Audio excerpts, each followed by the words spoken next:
Hello दोस्तों, आप सभी का स्वागत है आपके अपने चैनल स्ट्रगल पॉइंट में। तो दोस्तों, यह बिहार बोर्ड क्लास 8 का मैथ का छठा अध्याय का तीसरा वीडियो है, यानी पार्ट 3 वीडियो है, जिसमें हम लोग प्रश्नावली 6.1 का तीसरा और चौथा प्रश्न को हल करेंगे। ठीक है, देखिए तीसरा प्रश्न है कि वह छोटी सी छोटी संख्या ज्ञात करे जिसे निम्नलिखित संख्याओं से भाग देने पर भागफल एक पूर्ण घन प्राप्त हो जाए। ठीक है, यानी देखिए ये सभी जो संख्याएं हैं ये पूर्ण घन नहीं है। जो यहाँ पे 4 संख्याएं दी गई हैं, यह क्या है? यह पूर्ण घन नहीं है।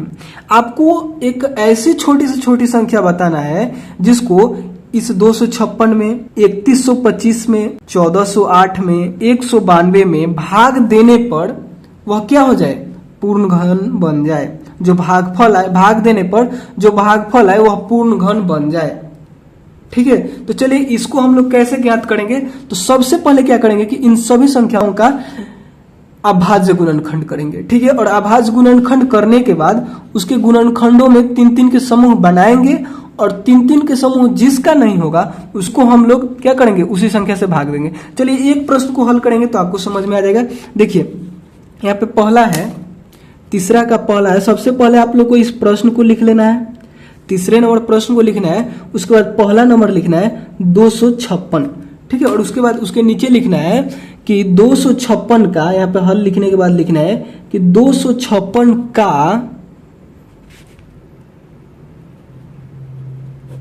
अभाज्य गुणनखंड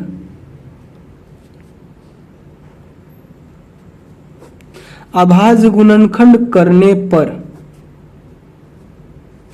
और यहाँ पे आप लोग को अभाज्य गुणनखंड करना है। 256 लिख देना है और इसका अभाज्य गुणनखंड करना है। ठीक है, अभाज्य गुणनखंड करने आता है ना, अभाज्य संख्याओं से भाग देना, जैसे 2 से, 3 से, 3 के बाद 4 नहीं 5 से, 7 से, ऐसे ही 7 के बाद 8 भाज्य है, 9 भी भाज्य है, 10 भी भाज्य संख्या है, 11 से, ऐसे संख्याओं से आप लोग को अभाज्य संख्याओं से इसमें भाग देना है। ठीक है, शुरू कहां से करना है? 2 से। अगर 2 से न कटे तब 3 से, 3 से न कटे तब 5 से, 5 से न कटे तब 7 से।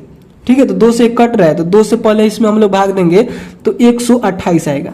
फिर 2 से भाग देंगे तो यहाँ पे 64 आएगा। फिर 2 से भाग देंगे तो यहाँ पे 32 आएगा। फिर 2 से भाग देंगे तो यहाँ पे 16 आएगा। फिर 2 से भाग देंगे तो यहाँ पे 8 आएगा। फिर 2 से भाग देंगे तो यहाँ पे 4 आएगा। फिर 2 से भाग देंगे तो यहाँ पे 2 आएगा। अब यह किसी संख्या से 2 नहीं कटेगा। 2 से ही कटेगा तो एक आएगा, उससे कटाने से कोई फायदा नहीं होने वाला, यानी यहाँ पे इसका गुणनखंड यही सब हो जाएंगे। ठीक है, तो यहाँ पे क्या हो गया? कितना 2 हो गया? 1 2 3 4 5 6 7 8 2। तो यहाँ पे 8 को 2 लिख देंगे। ठीक है,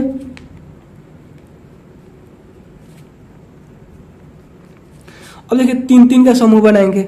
3 के समूह में आ गया, 3 के समूह में आ गया, लेकिन ये क्या हो रहा है? नहीं आ रहा है। अगर यहाँ पे एक और 2 रहता तब जाकर यह क्या हो जाता? पूर्ण घन हो जाता।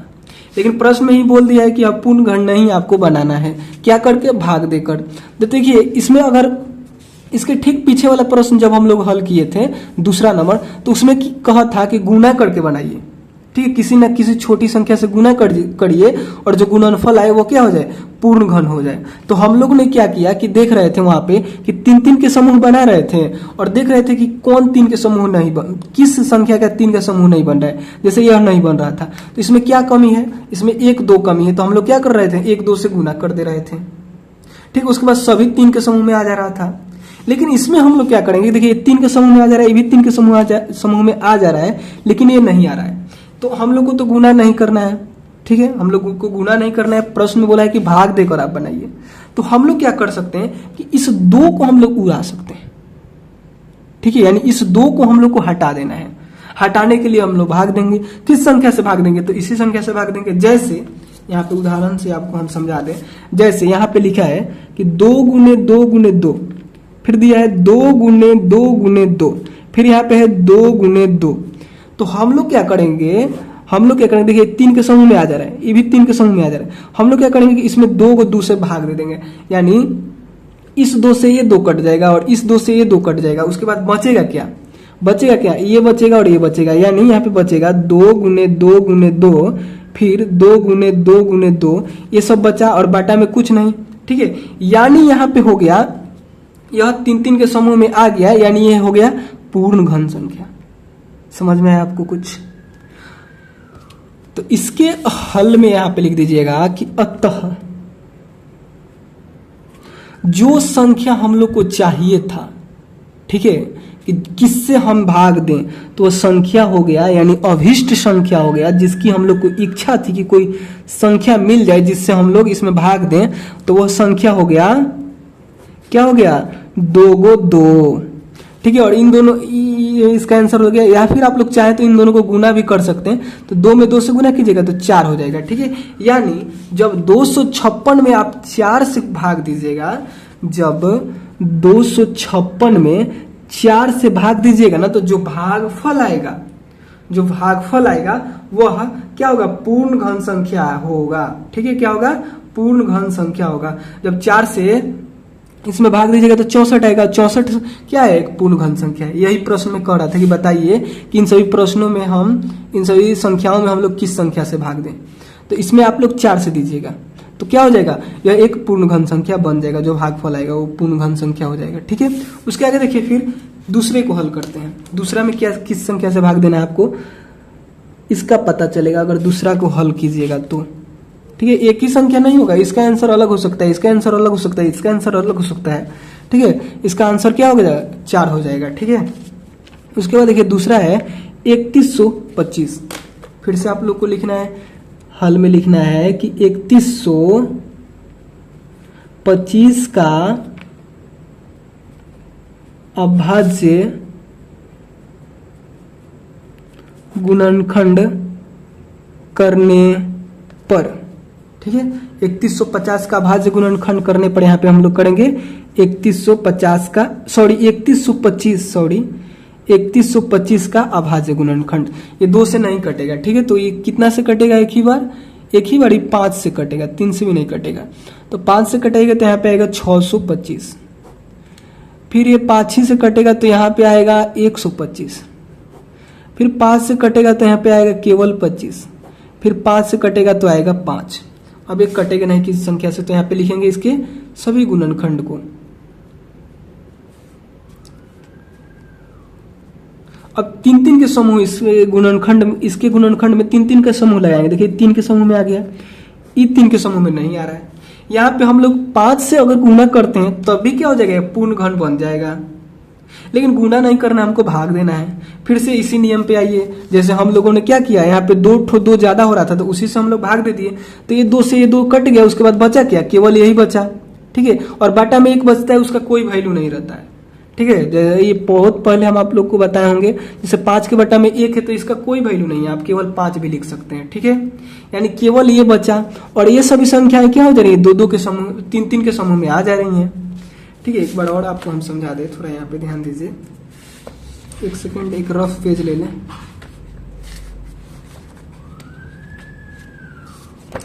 देखिए यहाँ पे क्या था कि है 5 गुने 5 गुने 5 गुने 5 गुने 5।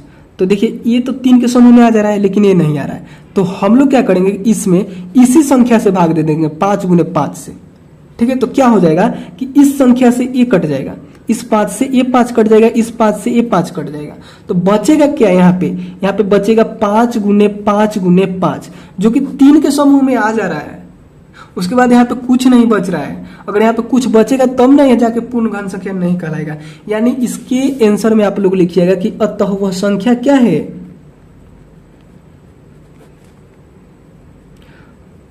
वह संख्या 5 गुने 5 है, यानी 25 है। अगर हम इस 3125 में 25 से भाग दे देते हैं तो क्या हो जाएगा, जो गुण भागफल आएगा वह एक पूर्ण घन होगा, ठीक है। प्रश्न में यही बात पूछ रहा था, हम यही बात समझाने की कोशिश कर रहे हैं बार बार, ठीक है। उसके बाद देखिए अब हम लोग तीसरे प्रश्न को हल करते हैं। इसी का तीसरा प्रश्न है 1408। 1408 यहाँ पे लिखेंगे, हल में क्या लिखेंगे, 1408 का अभाज्य गुणनखंड करने पर, ठीक है, और 1408 का अभाज्य गुणनखंड यहाँ पे हम लोग कर देंगे। ठीक है, तो यह 2 से कटेगा, तो 2 से कटाने के बाद यहाँ पे आएगा 704, फिर ये 2 से कटेगा क्योंकि लास्ट में 4 है, तो 352 आएगा, फिर 2 से कटेगा क्योंकि लास्ट में क्या है, 2 है। देखिए लास्ट में क्या क्या रहेगा, तो ये 2 से कटेगा। अगर लास्ट में 0 रहेगा, 2 रहेगा, 4 रहेगा, 6 रहेगा, 8 रहेगा, तो ये 2 से कट जाता है। ठीक है, तो इसके लास्ट में 2 है तो ये 2 से कटेगा, तो 2 से कटने के बाद यहाँ पे क्या आएगा, 176 आएगा। फिर देखिए लास्ट में 6 आ जा रहा है, तो फिर ये 2 से कटेगा, तो 2 से जब इसको कटाइएगा तो कितना आएगा, 88 आएगा। फिर 2 से कटाइएगा इसको, तो यहाँ पे फिर 8 आ रहा है इसके लास्ट में, तो 2 से कटेगा तो यहाँ पे आ जाएगा 44। फिर ये 2 से कटेगा तो यहाँ पे हो जाएगा 22। फिर 22 को जब 2 से कटाइएगा क्योंकि लास्ट में 2 है तो 2 से कटेगा तो 11 आएगा, और 11 किसी भी संख्या से नहीं कटेगा क्योंकि 11 अभाज्य संख्या है।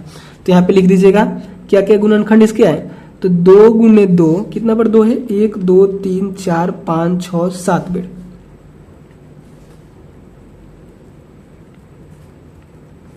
एक बार 11 है। अब 3 के समूह में रखते हैं इसको, 3 के समूह में ये आ गया, 3 के समूह में आ गया। 3 के समूह में कौन कौन संख्या नहीं आया, ये दोनों नहीं आया। ठीक है, तो यही दोनों इसका आंसर भी हो जाएगा। ठीक है, जो 3 के समूह में नहीं आएगा ना वही इसका आंसर हो जाएगा। ठीक है, जैसे ये और ये नहीं आ रहा है तो यही इसका आंसर हो जाएगा। यानी लिख दीजिएगा कि अतः अभीष्ट संख्या क्या हो गया, 2 गुने 11। इन दोनों को गुना करके भी आप नीचे लिख सकते हैं कि 11 दूनी 22। ठीक है, इसका 22 आंसर हो गया। ठीक है, इसका आंसर यही होगा, राइट। ठीक है, उसके बाद देखिए चौथा को, जल्दी से चौथा को हल करते हैं। चौथा में है 192। ठीक है, 192 लिखिएगा नीचे कि हल लिखने के बाद लिखिएगा कि 192 का अभाज्य 192 का अभाज्य गुणनखंड करने पर, और क्या करना है आपको, 192 का अभाज्य गुणनखंड करना है। ठीक है, यहाँ पे 192 लिखना है और इसका अभाज्य गुणनखंड करना है। तो इसका जब अभाज्य गुणनखंड कीजिएगा तो देखिए 2 से कटेगा क्योंकि लास्ट में 2 है, तो 96 आएगा। फिर 2 से कटेगा तो यहाँ पे 48 आएगा। फिर 2 से कटेगा तो यहाँ पे 24 आएगा। फिर 2 से कटेगा क्योंकि लास्ट में 4 है तो 2 से कटेगा तो यहाँ पे 12 आएगा। फिर 2 से कटेगा तो 6 आएगा। फिर 2 से कटेगा तो 3 आएगा। उसके बाद 3 अब नहीं कटेगा। ठीक है, 3 अभाज्य संख्या है। ठीक है, तो यहाँ पे लिखिएगा इसके गुणनखंड में क्या होगा, 1 2 3 4 5 6 को 2 और 1 ठो 3, 3 के समूह बनाएंगे तो ये 3 के समूह में आ गया, ये भी 3 के समूह में आ गया, लेकिन ये 3 के समूह में नहीं आ रहा है। ये 3 के समूह में नहीं आ रहा है तो इसलिए हम क्या करेंगे कि इसी से भाग दे देंगे। यानी इसका आंसर हो जाएगा कि अतः अभीष्ट संख्या क्या हो जाएगा, यही संख्या हो जाएगा, यानी 3 ही हो जाएगा। ठीक है, तो इन सभी प्रश्नों का हल ऐसे ही करना था। ठीक है, तो चलिए अब हम लोग चौथे प्रश्न का हल करते हैं। ठीक है, तीसरा प्रश्न हम लोग कंप्लीट कर दिए। देखिए चौथा प्रश्न को समझिए, चौथा प्रश्न में कह क्या रहा है। तो चौथा प्रश्न में कह रहा है कि निम्नलिखित घन संख्याओं को उसके क्रमागत विषम संख्याओं के योग के रूप में लिखें। सबसे पहले आप लोग समझिए कि विषम संख्या क्या होता है। ठीक है, ये विषम संख्या क्या होता है, सबसे पहले ये आप लोग समझिए। ठीक है, एक सेकेंड रुकिए, थोड़ा पेज हम ले लें। देखिए विषम संख्या उसे कहते हैं जिसमें 2 से भाग ना लगे या फिर जिसके जोड़े ना लगे। ठीक है, जिसका जोड़ा ना लगे, जैसे 1 के बाद हो जाएगा 3 के बाद हो जाएगा 5 के बाद हो जाएगा 7, यानी एक छोड़कर एक गिनती के वो सभी संख्याएं लिख दीजिए, लेकिन एक बीच देकर, जैसे 1 लिखे तो 1 के बाद 2 छोड़िए, 3 लिखिए, 3 के बाद 4 छोड़िए, 5 लिखिए। जैसे 7 लिख दे तो 7 के बाद 8 नहीं होगा, क्योंकि 8 एक सम संख्या है। विषम संख्या 9 होगा, 9 के बाद होता है 11, 11 के बाद होता है 13, 13 के बाद होता है 15। इन सभी संख्याओं में क्या होता है, 2 से पूरा भाग नहीं लगता है। ठीक है, तो विषम संख्या किसे कहते हैं, जिसमें 2 से पूरा भाग न लगे। ठीक है, तो उन सभी संख्याओं को, कुछ संख्याओं को हम यहाँ पे लिख दे रहे हैं, जैसे 17 के बाद हो जाता है 19 के बाद आता है 21 के बाद आता है 23, और 23 के बाद आएगा 25 और 25 के बाद आएगा 27, 27 के बाद आएगा 29 और 29 के बाद आएगा 29 के बाद आएगा 31 और 31 के बाद आएगा 33 और 33 के बाद 35, 35 के बाद 36 नहीं होगा 37 होगा, 37 के बाद 38 नहीं होगा 39 होगा और 39 के बाद 40 नहीं होगा 41 होगा और 41 के बाद 42 नहीं 43 होगा, 43 के बाद 44 नहीं 45 होगा। इतना ही में हम आपको इस प्रश्न को समझा देंगे, ठीक है। बाकी इसके आगे भी होते हैं, अनंत तक होते हैं विषम संख्याएं, ठीक है। तो यहाँ पे देखिए कह रहा है कि निम्नलिखित घन संख्याओं को उसकी क्रमागत विषम संख्याओं के योग के रूप में लिखें, ठीक है। यानी इसके प्रश्न के कहने का मतलब यह है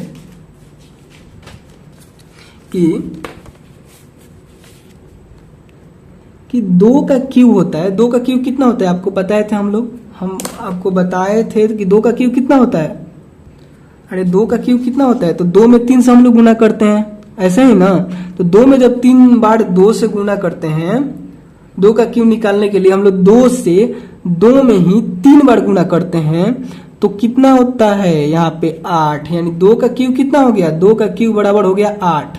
लेकिन ये कह रहा है कि इस 8 को आप लोग विषम संख्याओं के क्रमागत योग के रूप में तोड़ दीजिए। देखिए यहाँ पे कह रहा है उसके क्रमागत विषम संख्याओं के योग के रूप में लिखिए, ठीक है। यानी इसको 8 को विषम संख्याओं के रूप में आपको तोड़ देना है, ठीक है। तो इसमें से देखिए इस सभी विषम संख्या में यहाँ पे लिख दिए, इसमें से देखिए कि इस 8 को हम लोग किन 2 विषम संख्याओं को जोड़ेंगे आपस में कि 8 आ जाएगा। तो यहाँ पे आप बोलिएगा कि 3 और 5 को जोड़ेंगे तो 8 हो जाएगा, यानी इसका आंसर यही हो गया 3 + 5। बस यही करना है। चलिए दूसरा को देखिए, कुछ ट्रिक भी बताएंगे, वीडियो को छोड़िएगा मत।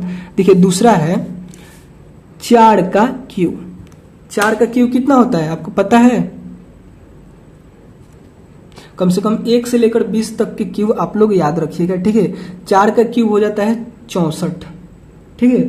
4 का क्यूब कितना होता है 64, यानी यहां पे लिखिएगा आप कि 4 का क्यूब बराबर 64, ठीक है। अब बताइए हम लोग को 64 को किस रूप में तोड़ना है, क्रमागत विषम संख्याओं के रूप में तोड़ना है। जैसे इस संख्या को हम लोग तोड़े 3 और 5 को जोड़े तो क्या आ गया 8 आ जा रहा है, वैसे ही इस 64 को भी तोड़ना है हम लोगों को, ठीक है। और क्रमागत होना चाहिए, जैसे कि 11 और 13 और 15 और 17, ऐसे ही 4 संख्याओं को जोड़ना है आपको, न कि ये 11 को आप जोड़ दिए यहाँ पे और फिर आ गए 23 पे। ऐसे नहीं करना है, लगातार क्रमागत एक के बाद एक ऐसे करके जोड़ना है। तो आप सोचिए कि इस किन किन संख्याओं को हम जोड़ेंगे तो 64 के बराबर आ जाएगा। ऐसे सोचना बहुत कठिन हो जाता है, ऐसे सोचना बहुत कठिन हो जाता है। इसके लिए एक नियम होता है कि जैसे आपको किसका निकालना है क्रमागत संख्याओं का योग, तो 4 का निकालना है, ठीक है। तो आप लोग क्या कीजिए कि 4 को लिखिए, ठीक है, और 4 में से 1 को घटाकर इसमें गुना कर दीजिए, यानी 4 में से 1 घटाइएगा तो 3 होगा, और उसी को फिर यहाँ पे जोड़ दीजिए जो घटाए हैं, यानी 1 को घटाए तो 1 को जोड़ दीजिए और इसको आप सॉल्व कीजिए। सॉल्व करेंगे तो 4 का 4, 4 में 8, 4 3 12 और 1 ये जो है 13, यानी आपको 13 से शुरू करना है, काउंट करना आपको 13 से शुरू करना है यहां से जोड़ने के लिए। तो यहाँ पे लिखिएगा 13 + 15, और कहां तक लिखिएगा ये भी सोचने वाली बात है, कहां तक आपको लिखना है ऐसे करके, तो उसको आप लोग को लिखना है 4 तक। किसका निकाल रहे हैं 4 का, तो इसलिए 4 तक आगे 13 से 4 को विषम संख्या आपको लिखना है। तो 13 हो गया, 15 हो गया, 17 हो गया, 19 हो गया। तो यहाँ पे लिखिएगा 17 और 19, ठीक है। इधर का आप लोग को नहीं लिखना है, ठीक है।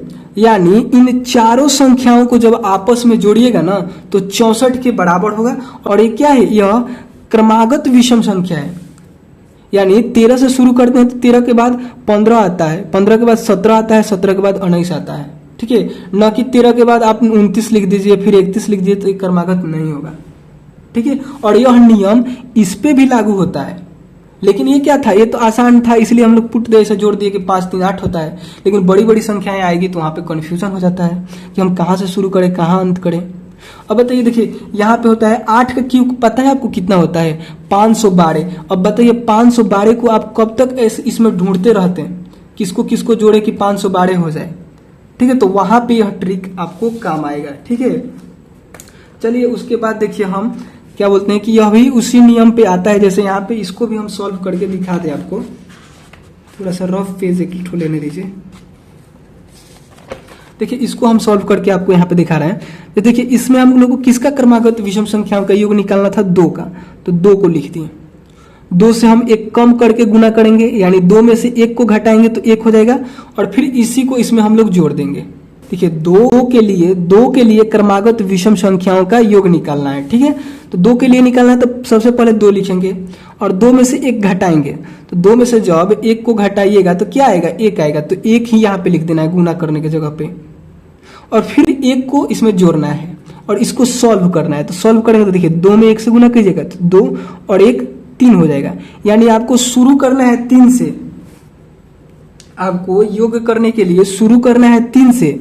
तो यहाँ पे 3 लिखे हम लोग। उसके बाद कितना संख्या तक कितना संख्या तक आपको जोड़ना है, तो मात्र 2 ही, क्योंकि 2 का आप निकाल रहे हैं, ठीक है। तो इसलिए हम लोग क्या किए, 3 और 5 को जोड़े, ठीक है। लेकिन यह आसान था, बिना सूत्र का ही हो गया। लेकिन ये सब कठिन पड़ रहे हैं, तो यहाँ पे आप लोग दिमाग लगाइएगा, दिमाग छिटा जाएगा। 2 दिन तक आप खोजते रह जाइएगा इसमें, 2 दिन तक ले मिलवे नहीं करेगा कि किसको किसको हम जोड़ें। और ये ट्रिक आपको, ये सूत्र आपको पता रहेगा तो आप लोग आराम से हल कर सकते हैं, ठीक है। तो देखिए तीसरा है इसका 5 का क्यूब। 5 का क्यूब, तो 5 का क्यूब पता है आपको कितना होता है?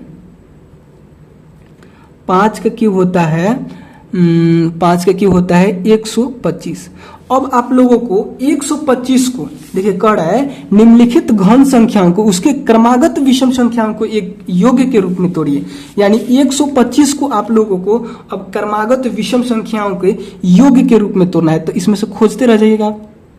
अगर ये ट्रिक हम आपको नहीं बताते हैं तो इसमें से तो आप खोजते रह जाते हैं कि कौन कौन संख्या को हम जोड़ें, कि वह लाइन से होनी चाहिए, यानी 1 के बाद 1 आनी चाहिए और उनको जोड़ने के बाद 125 भी आनी चाहिए, ठीक है। तो वैसे आप लोग को बहुत दिक्कत होता। अब आप लोग क्या कीजिए, यहाँ पे इस सूत्र को लगाइए। किसका निकालना है, 5 का, तो 5 लिख दीजिए। 5 में से 1 घटाइए तो 4 हो जाएगा और 1 को जोड़ दीजिए, ठीक है। और उसके बाद इसको सॉल्व कीजिए, यानी 5 चौके 20, 20 और 1 21। यानी आपको शुरू करना है 21 से गिनना आपको शुरू करना है। और कहाँ तक शुरू करना है, 21 से आपको कहाँ तक विषम संख्याओं को लिखना है, तो 5 को विषम संख्या को लिखना है 21 से। तो यहाँ पे लिख देंगे 21 के बाद क्या विषम संख्या आता है, 22 नहीं लिखना है, 23 लिखना है। 23 के बाद 24 नहीं 25, 25 के बाद 26 नहीं 27, 27 के बाद 28 नहीं 29। 5 को हो गया, 1 2 3 4 5। और इन्हीं 5 को जब आप लोग योग कीजिएगा, यानी जोड़िएगा। योग का मतलब पता है आपको क्या होता है, जोड़ना। योग का मतलब जोड़ होता है, ठीक है। तो जब इन 5 संख्याओं को आपस में जोड़िएगा तो वह 125 के बराबर आएगा। और ये विषम संख्या है और क्या है, क्रमागत है। यानी 21 के बाद 23 विषम संख्या आता है और 23 के बाद 25 आता है, 25 के बाद 27 आता है, 27 के बाद 29 आता है। क्रमागत कहने का मतलब कि एकदम 1 के बाद 1, ठीक है। तो इसका आंसर में यही होगा, ठीक है। उसके बाद देखिए एक और था इसी में, 8 का क्यूब। चौथा है 8 का क्यूब। तो इसका कितना होता है पता है आपको? 8 का क्यूब कितना होता है? तो 8 में आप लोग 8 से 3 बार गुना कीजिएगा तो निकल जाएगा। कितना आएगा? 512 आएगा, ठीक है। तो आपको 512 को तोड़ना है, ठीक है। 512 को इस विषम संख्याओं के योग के रूप में तोड़ना है। तो फिर हम लोग ट्रिक लगाएंगे, कैसे कि ऐसे हम लोग खोजते ही रह जाएंगे, 2-3 दिन निकल जाएगा और खोज भी नहीं पाएंगे, ठीक है। तो इसलिए हम लोग यहाँ पे उस सूत्र को लगाएंगे, यानी 8 का निकालना है तो 8 यहाँ पे लिख देंगे। ये सब काम आपको रफ में करना है, ठीक है। यहाँ पे जो हम इतना लिखे हैं ना, इन्हीं सभी को लिखना है। जो इधर लिख रहे हैं, साइड में लिख रहे हैं, उसको नहीं लिखना है, ठीक है। तो 8 को आप 8 के लिए निकालना है आपको। तो सबसे पहले 8 लिखिएगा, गुना का चिन्ह दीजिएगा, 8 से 1 कम कीजिए 7, फिर उस 1 को इसी में जोड़ दीजिए, ठीक है। इतना करने के बाद अब इसको आप लोगों को सॉल्व करना है। जैसे 8 सत्ते 56 और 1 57, 57 से शुरू करना है और कितना तक ले, 8 का निकाल रहे हैं तो 8 तक ले, 9 का निकालते तो 9 तक ले। जैसे 5 का निकाले हम लोग तो 21 आया ना। इसको सॉल्व करने के बाद जो यहाँ पे हम लोग बनाए ऐसे हम लोग किए तो 21 आया, और 21 को हम लोग 21 से शुरू करके 5 गो विषम संख्या को लिख देंगे। तो हम लोग यहाँ पे 57 आया तो 57 से शुरू करेंगे और कितना विषम संख्या लिखेंगे, 8 को। तो 57, 57 के बाद 58 नहीं 59, 59 के बाद 60 नहीं 61, 61 के बाद 62 नहीं 63, और 63 के बाद 64 नहीं 65, और 65 के बाद 66 नहीं 67, और 67 के बाद 68 नहीं 69, और 69 के बाद 70 नहीं 71। ये 8 हो गए, 1 2 3 4 5 6 7 8। इन 8 विषम संख्याओं को आपस में जोड़िएगा तो वह 512 के बराबर आएगा। प्रश्न में यही बात कह रहा था। ठीक है, तो हमने समझाने की पूरी कोशिश की। अगर आप लोग को नहीं समझ में आया होगा तो कमेंट कीजिएगा, हम फिर से बताएंगे। ठीक है, और वीडियो पसंद आया हो तो प्लीज लाइक कीजिएगा, और चैनल पे नए होंगे तो चैनल को सब्सक्राइब कीजिएगा। ठीक है, तो चलिए मिलते हैं अगले वीडियो में, तब तक के लिए बाय दोस्तों।